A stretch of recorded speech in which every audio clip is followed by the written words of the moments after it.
Salam, mövzumuz qorxu emosiyanın bir növü kimi. Qorxu nədir? Qorxu təhlükəyə qarşı təbii reaksiyadır və hər bir normal adama məxsusdur. Psixi cəhətdən sağlam olan bütün insanlarda qorxu hissi olur. Qorxunun iki növü var: nəzarət olunan qorxular və nəzarət olunmayan qorxular. Nəzarət olunan qorxular dedikdə, insan qarşısına çıxan təhlükəni dərk edir və ona nəzarət edir. Çünki ekstremal şəraitdə insanın gücü adi vaxtda olduğundan 10 dəfə artıq olur və adi şəraitdə edə bilmədiyini həmin vəziyyətdə edə bilir.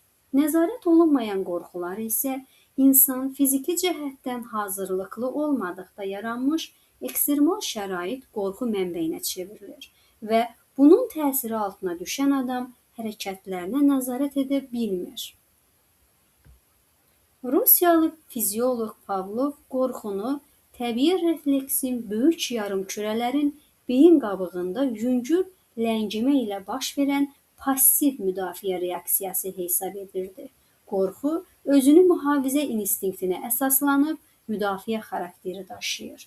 Ali sinir fəaliyyətində baş verən bir dəyişiklikdir. Özünü arterial təzyiqin güclənməsində, nəbz və tənəffüsün tezliyində göstərir. Qorxunun yaranmasının 4 əsas kateqoriyası var: intensivlik, yenilik, təkamül prosesində formalaşmış təhlükə siqnalları və sosial təsirlər. Raniel-Valdın fikirlərinə görə, insanın özünü mühafizə tələbatı şəraitindən asılı olaraq passiv müdafiə xarakteri daşıyan qorxular da təzahür edir.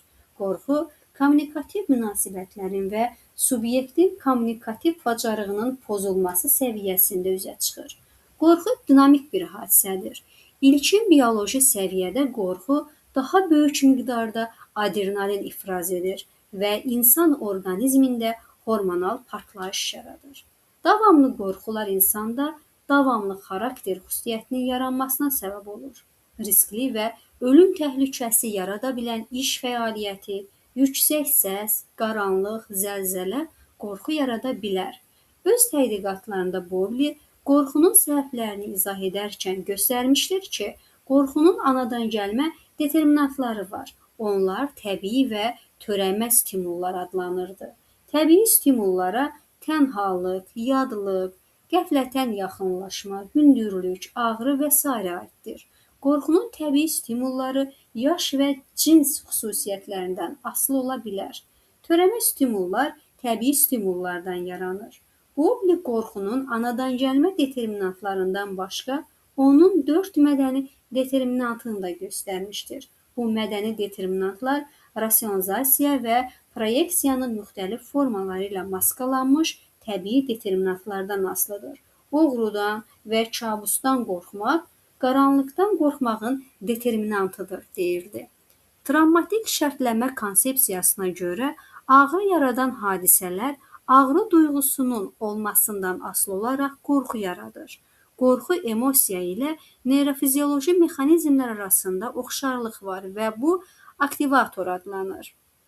Uzunmüddətli və güclü qorxu tamdırsa, ondan qəflətən azad olduqda sevincə, natamam olduqda isə bu həyəcana çevrilir. Qorxunun yaranmasının şərti reflektor mexanizmi nəzəriyyəsini yaradan Wolfe göstərmişdir ki, davranışın nevrotik pozulmalarında emosional proseslər əhəmiyyətli rol oynayır. Müəyyən situasiyalarda keçirdiyimiz həyəcan və qorxu buna nümunədir. Əgər nevrotik qorxunu tamamilə aradan qaldırmaq və ya azaltmağın yollarını tapmaq mümkün olsa, onun insan davranışlarında üzə çıxmasının aradan qalxmasına kömək etmək olardı. Wolfe qorxu və həyəcan arasında heç bir fərq görmürdü. Qorxunun bioloji forması, məsələn, ağrı və ya zəhərlənmə qorxusu adaptasiyadan asılıdır. Lakin heç bir səbəb, heç bir təhlükə olmadan da insan qorxu hissi keçirir. Bu zaman adaptasiya imkanı azalır və o nə qədər qüvvə sərf etsə də bu hissdən azad ola bilmir. Nevrotik qorxunun iki növü var: klassik şərtlənmiş qorxu, yaxud buna respondent qorxu deyilir və ikinci kognitiv qorxu. Respondent qorxu anadan gəlmə qorxuların mənbəyi ilə bəzi stimulların üst-üstə düşməsi nəticəsində yaranır. Məsələn, bir dəfə avtomobil qəzasına düşən adam sonradan avtomobil sürə bilmir. Kognitiv məişəli qorxular isə ünsiyyət və qeyri-rasional inandırmalar nəticəsində yaranır. Volpe qorxuların yaranmasının iki səbəbini fərqləndirirdi. Bunlardan biri bioloji, digəri isə sosial qorxulardır. Bioloji qorxular hər hansı bir dərəcədə insan orqanizmi üçün təhlükə yaradan qorxulardır. Məsələn, ağrı, situasiyaların tez-tez dəyişməsi və s. Sosial qorxular isə bir dəfə yaranır və müəyyən sosial situasiyalarla əlaqələnir və öz-özünə möhkəmlənir. Sosial qorxuların müxtəlif növləri vardır. Tənhalıq qorxusu, rədd edilmək qorxusu, diqqət mərkəzində olmaq qorxusu, natamam görünmək qorxusu, rəhbərlikdən qorxmaq, yeni situasiyadan qorxmaq, irad tutmaq qorxusu, yox demək qorxusu, verilən tapşırıqdan imtina edə bilməmək qorxusu və s. Birinci qrupa aid edilən qorxular insan həyatı üçün təhlükə yarada bilən, insanı təhdid edən səbəblərdir. İkinci qrupa daxil olan qorxular özünü daha qabarıq formada göstərir və insana daha çox mənfi təsir edir. Bu insanın hər zaman öz sosial statusunu, məsələn, valideynlik, qohumluq, ictimai vəzifə və s. itirmək qorxusudur. Üçüncü qrup qorxular isə insanın dərk etməsindən və düşüncə tərzindən asılıdır və bütün insanlar üçün az və ya çox dərəcədə xarakterik olan xüsusiyyətdir. Bu prinsipə əsaslanaraq demək olar ki, yanğın və ya zəlzələ qorxusu birinci qrupa, imtahandan kəsilmək və ya boşanma qorxusu ikinci qrupa, ölüm qorxusu isə üçüncü qrupa daxildir. Birinci, ikinci və üçüncü qrup qorxulara ayrılıqda diqqət yetirsək görə bilərik ki, bu qrupa aid edilən qorxular arasında qarşılıqlı bir əlaqə var. Məsələn, xəstəlik qorxusu bir tərəfdən bioloji xarakterə, ağrı və əzab qorxusu, digər tərəfdən sosial xarakterə, məsələn, əmək fəaliyyətini itirmək qorxusu, kollektivdən ayrı düşmək, gəlirin azalması, işdən uzaqlaşmaq və s. malikdir. Deməli, hər bir qorxu öz xarakterinə görə iki və ya hər üç qrupa aid edilə bilər. Praktik psixoloqlar daha çox təcrübələrində rast gəldikləri şəxsiyyətin sosial qorxularını öyrənirlər. Öz müxtəlifliyinə görə sosial qrupları da, daha doğrusu sosial qorxuları da fərqli qruplarda birləşdirirlər. Şəxsiyyətin ekzistensial qorxularını da hər birinin bir neçə növü olaraq 4 qrupa bölürlər. Birinci gəlir məkan qorxusu. Belə qorxuların müxtəlif formalarını göstərmək olar. Məsələn, hündürlük, qaranlıq, qapalı və açıq yer. Bu qorxular həddən ziyadə olduqda və ya tez-tez təkrar olduqda fobiyaya çevrilir. İkinci gəlir zaman qorxusu. Naməlum gələcək və ölümü bilmək qorxusu kimi qəbul etmək olar. Hər hansı bir işi başa çatdıra bilməməkdə insanda qorxu yaradır. Üçüncü, həyat qorxusu. İnsanın yaşamağa məcbur olduğu aləmin anlaşılmazlığı və güclü təsiri, həyatın mənasızlığı, sirli və müəmmalı hadisələrin dərk edilə bilməməsi. Dördüncü, sonuncu qrup isə özündən qorxmaq. Yəni, müxtəlif formaları olur bunun da, özü öz şuuraltı düşüncələrini, öz hərəkət və davranışlarının səbəbini başa düşməmək və öz davranış hərəkətlərinə nəzarəti, ağlını itirmək qorxusu. Qorxular müxtəlif cür təsnif olunur. Məsələn, kəskin, xroniki və qeyri-iradi olaraq olur. İdarə olunma dərəcəsinə görə isə qorxuların müxtəlif növləri var. Məsələn, dəhşət, vahimə, həqiqi qorxu, təşviş, ehtiyatlılıq, narahatlılıq. Həyəcan qorxudan fərqli olaraq həmişə neqativ xarakter daşımır. O özünü sevinç həyəcanı formasında da göstərə bilər. Emosional qeyri-sabit insan şəxsiyyətinin psixoloji strukturundan, həyat təcrübəsindən, şəxsiyyətlərarası münasibətlərdən asılı olaraq həm həyəcan, həm də qorxu hiss oluna bilər. Narahatlıq hissi qorxu və həyəcan hisslərini birləşdirən cəhət kimi çıxış edir. Bu hiss insanın özünü itirməsi ilə əks olunur. Verilən suala cavab tapa bilmir, danışarkən səsi titrəyir və ya susur. Bu zaman bədəndə daxili soyuqluq, üşütmə və istilik yaranır. Əllər əsir, ovucular tərləyir, insan ya hərəkətsiz qalır, ya da lazımsız hərəkətlər edir. İnsan bəzən qorxunun yenidən yarana bilməsindən ehtiyatlanır və bu da onda yüksək təşvişlə müşayiət olunur. Həyəcan isə təhlükənin öncədən hiss edilməsi, narahatlığın qeyri-müəyyən duyumu kimi çox vaxt çətin proqnozlaşdırılan və öz xoşagəlməz nəticələri ilə təhlükə yarada biləcək bir hadisənin baş verməsini gözləyərkən yaranır. Həyəcan və qorxu arasındakı fərqləri isə bu şəkildə. Həyəcan və qorxu arasındakı fərqlərə diqqət yetirək. Həyəcan təhlükə siqnalıdır, qorxu ona cavab reaksiyasıdır. Həyəcan qabaqcadan hiss etməkdir. Qorxu təhlükə hissidir. Həyəcan oyadıcı xarakterə malikdir, daha çox xoleriklər üçün xarakterikdir. Qorxu insan psixikasına tormozlayıcı təsir göstərir, daha çox fleqmatiklər üçün xarakterik haldır. Həyəcanın səbəbi abstrakt, qeyri-müəyyən və ümumi xarakterə malikdir. Qorxunun səbəbi isə psixolojidir və konkret olur. Həyəcan gələcəyə istiqamətlənən təhlükəni gözləməkdir. Qorxu keçmişdən qaynaqlanan bir həyəcandır. Həyəcan daha çox rasionaldır, beynin sol yarımkürəsində formalaşır. Qorxu emosional xarakterlidir və beynin sağ yarımkürəsində formalaşır. Həyəcan sosial narahatlığa psixoloji cavab reaksiyasıdır. Qorxu instinkt əsasında yaranan narahatlığa psixoloji cavab reaksiyasıdır. Fobiyalar haqqında bir qədər danışaq. Fobiya bu və ya digər qıcıqlandırıcının təsirinə qarşı patoloji olaraq meydana çıxan, müəyyən vəziyyətlərdə kəskinləşən və tam məntiqlə izah olunmayan, yüksək şəkildə özünü büruzə verən davamlı bir qorxudur. Fobiyadan əziyyət çəkən insanlar bəzi obyektlərdən, fəaliyyət növlərindən və vəziyyətlərdən qorxmağa başlayırlar. Məsələn, iti əşyalardan, suda üzməkdən, liftdən və s. qorxan insanlar var. Belə insanları qorxunun başlandığı dövrlərdə müalicə etmək mümkündür. Lakin zaman keçdikcə bu xəstəlik insan psixikasında güclənə bilir. Son illərə qədər fobiyanın yaranma səbəblərini araşdırmaq mümkün olmamışdır. Lakin bəzi mütəxəssislər fobiyanın ətraf mühit və irsiyyətdən asılı olaraq şərtləndiyini bildirirlər. Alimlər hesab edirlər ki, çox həssas insanların beyni unikal kimyəvi reaksiyaların daşıyıcısı olduğu üçün onlar bu prosesi qeyri-adi keçirirlər. Onlar beyində kimyəvi proseslərin başlanmasına səbəb olan kofein maddəsinə qarşı həssas olurlar. Fobiyaların əsas iki qrupu var.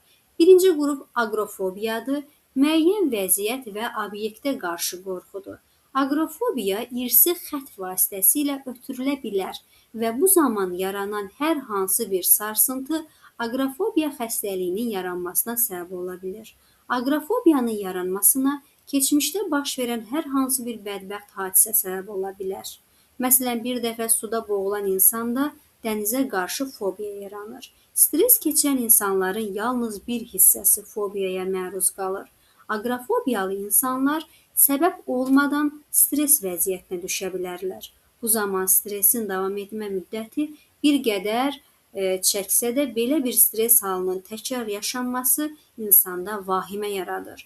Ona görə də belə insanlar həmin şəraitdən uzaq durmağa çalışırlar. Aqrofobiyanın müxtəlif növləri var. Məsələn, zoofobiya var, heyvanlardan qorxma, yaxud kanserofobiya var, xərçəng xəstəliyindən qorxma. Daha sonra ikinci qrup fobiya növü sosial fobiyalardır. Çoxsaylı insanların toplaşdığı yerlə bağlı narahatlıqdır. Sosial fobiyalar zamanı İnsan cəmiyyət tərəfindən yanlış qəbul olunmaqdan və ona diqqətlə baxılmasından dərin qorxu hissi keçirir. Bəzən belə qorxular daralaraq spesifik forma alır, yəni fobiya forması alır. Məsələn, iclasda çıxış etmək. Sosial fobiyaların yaranması fərdin uşaqlıq və gənclik illərinə təsadüf edir. Sosial təcrübəsi olmayan və ağır uşaqlıq həyatı keçirmiş insanlarda sosial fobiya ehtimalı daha çoxdur. Sosial fobiyanın yaranmasını özünü qiymətləndirmənin aşağı həddi də səbəb ola bilər.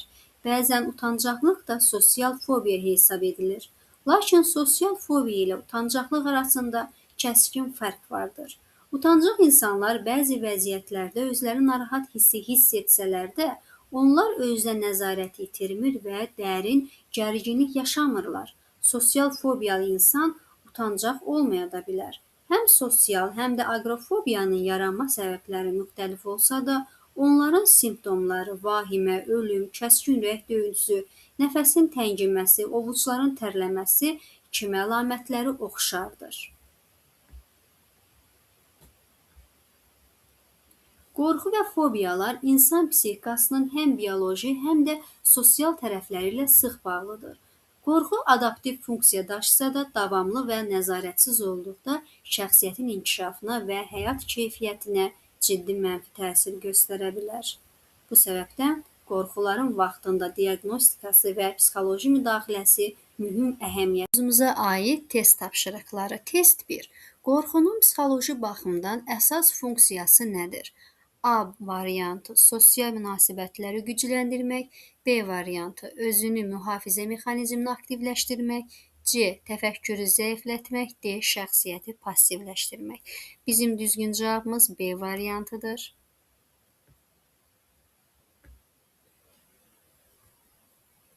Çünki qorxu təhlükəyə qarşı yaranan adaptiv emosiyadır və əsas funksiyası özünü mühafizə mexanizmini işə salmaqdır. Test 2. Pavlova görə qorxu hansı reaksiya növünə aiddir? A bəndi aktiv hücum, xeyr, B bəndi passiv müdafiə reaksiyası, bəli, C bəndi şərtsiz müsbət refleks, xeyr, D bəndi şərti refleks reaksiyası. Pavlov qorxunu ali sinir fəaliyyətində baş verən passiv müdafiə reaksiyası kimi izah etmişdir. Ona görə də bizim düzgün cavabımız B variantıdır. Test 3. Nəzarət olunan qorxu üçün hansı xüsusiyyət xarakterikdir? Bizdən soruşulan nəzarət olunandır. Çünki biz demişdik ki, qorxunun iki növü var. Nəzarət olunan və nəzarət olunmayan. A bəndi davranışa nəzarətin itməsi, xeyr. Xaotik və məqsədsiz hərəkətlər, xeyr. Fiziki və psixi resursların səfərbər olması, bəli, aiddir. Sosial izolyasiya aid deyil. Deməli, nəzarət olunan qorxu zamanı insan təhlükəni dərk edir və öz davranışına nəzarət edə bilir. Hətta müəyyən bir imkanları da artırmış olur. Düzgün cavabımız C variantıdır. Yəni burada psixi və fiziki resursların səfərbər olunmasıdır. Test 4. Qorxunun yaranmasında hansı amil təkamül baxımından formalaşmışdır? A bəndi sosial öyrənmə, B bəndi təhlükə siqnalları, C bəndi koqnitiv təhriblər, D bəndi isə şəxsi təcrübə. Düzgün cavabımız B bəndi təhlükə siqnallarıdır ki, qorxu mexanizmlərinin bir qismi təkamül prosesində təhlükə siqnalları əsasında formalaşmışdır.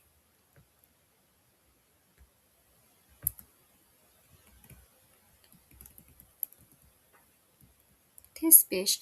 Bowlby'nin qeyd etdiyi kimi təbii qorxu stimullarına hansı daxildir? A bəndi sosial uğursuzluq, B bəndi rədd edilmə, C bəndi tənhalıq, D bəndi özünə inamsızlıq. John Bowlby'nin qeyd etdiyi bizdən təbii qorxunu soruşur. Təbii qorxuya tənhalıq aiddir. Bowlby tənhalıq, hündürlük, ağrı kimi qorxuları anadan gəlmə stimullar hesab etmişdi. Amma bununla yanaşı biz təbii qorxuya törəmə stimullarında da rast gəlirik. Yəni tənhalıq hissi hər iki halda uyğun gəlir. 6-cı test. Respondent, yəni klassik şərtlənmiş qorxuya hansını nümunə göstərə bilərik? A bəndi imtahandan qorxmaq, B bəndi cəmiyyət qarşısında çıxış qorxusu, C bəndi avtomobil qəzasından sonra maşın sürməkdən qorxmaq, D bəndi öz fikirlərinə nəzarət itirmək qorxusu. A bəndi imtahan qorxusu, cəmiyyət qarşısında çıxış qorxusu, öz fikirlərinə nəzarət itirmək qorxusu bunlar klassik şərtlənmiş qorxuya aid deyil, daha çox koqnitiv qorxulara aiddir. Amma avtomobil qəzasından sonra maşın sürməkdən qorxu isə respondent qorxuya aiddir. Çünki burada travmatik hadisə ilə əlaqəli şərti refleks nəticəsində yaranmış bir qorxudan söhbət gedir.